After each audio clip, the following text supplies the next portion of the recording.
क्या आपने कभी सोचा है, जब अंधकार इतना शक्तिशाली हो जाए कि स्वयं प्रकाश को ही निगल जाने को आमादा हो जाए, तो क्या होता है? ये कहानी है उसी अंधकार की, और उस एक देवी की जो अंधकार से भी गहन, संहार से भी भयानक बन गई।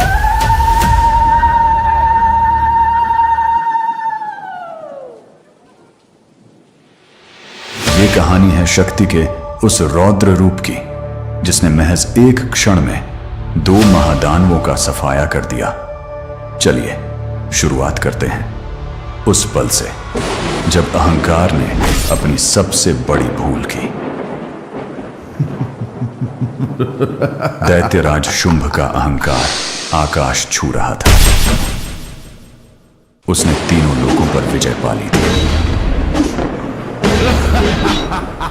और अब जब उसके सामने देवी कौशिकी की अलौकिक सुंदरता और शक्ति का वर्णन किया गया, तो उसकी इच्छा हुई वो देवी भी उसकी होनी चाहिए।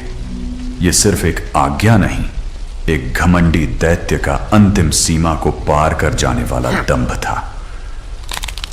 शुंभ दैत्य की आज्ञा गूंजी, उस देवी को बंदी बना लाओ। और दैत्य चंड और मुंड चल पड़े। ये कोई साधारण सेनापति नहीं थे। युद्ध में इनके नाम से ही सेनाएं कांप उठती थीं।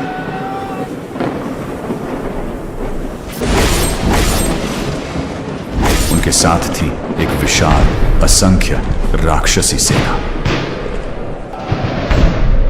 हथियार चमक रहे थे, पृथ्वी उनके कदमों से दहल रही थी। वे किसी से नहीं डरते थे, क्योंकि उन्होंने कभी हार का मुंह नहीं देखा था। उन्होंने उस सोने के पहाड़ पर चढ़ाई की,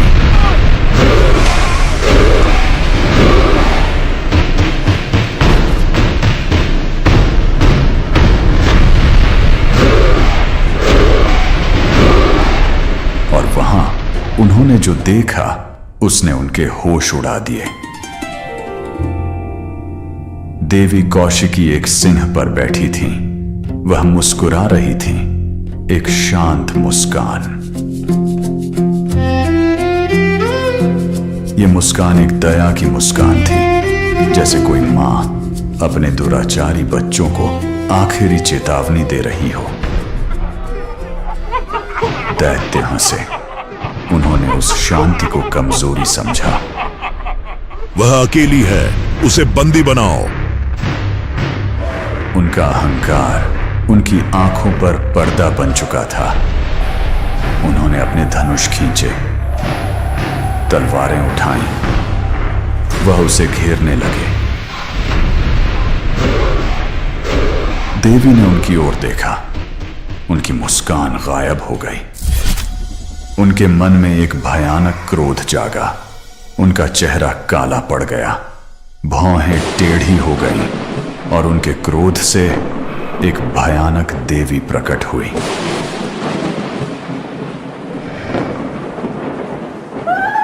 उनकी चमड़ी रात जैसी काली थी, आंखें गहरी और लाल, जीभ बाहर लपलपाती, गले में मुंडों की माला, एक हाथ में तलवार, दूसरे में फंदा। उन्होंने गर्जना की और पूरी दुनिया कांप उठी। दैत्य सेना जम गई। अब उन्हें डर लगने लगा, लेकिन अब बहुत देर हो चुकी थी। काली कूदी।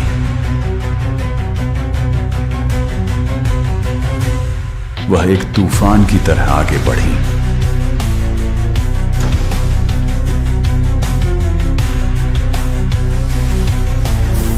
वह एक हाथ से हाथियों को पकड़ती और खा जाती।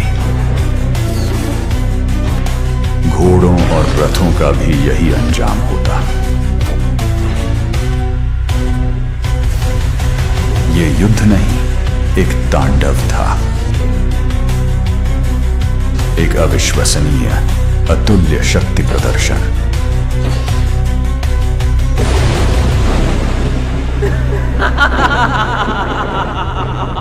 कुछ दैत्यों को ठोकर मार दी, कुछ को पैर से कुचल दिया। उनके तीखे तीर दांतों से चूर चूर कर दिए। विशाल दैत्य सेना अब बिखर चुकी थी। वो रौंदी गई, खाई गई, और जो बचे वे डर से मानो जड़ हो गए। चंड ने यह सब देखा।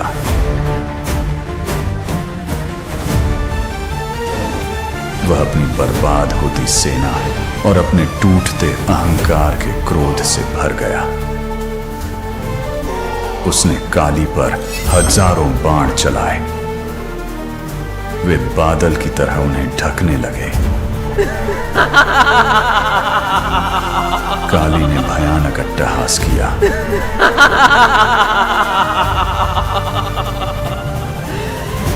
और सारे बाणों को एक बार में निगल गई। उन्होंने अपनी भारी तलवार उठाई। एक शक्तिशाली नाद किया और खड्ग के एक शक्तिशाली वार से छंड का मस्तक शरीर से अलग कर दिया।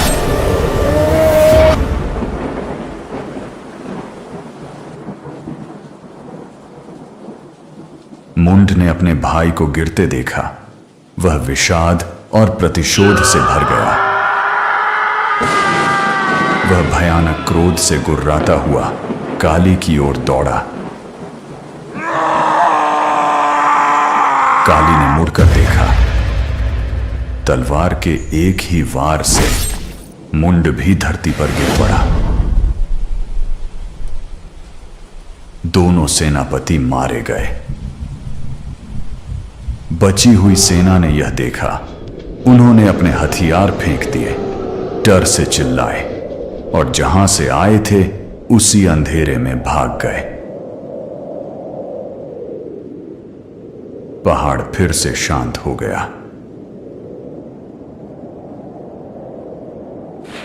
उस देवी ने दोनों मस्तक ले जाकर कौशिकी के चरणों में रख दिए और चंड और मुंड को मारने के कारण चामुंडा कहलाए।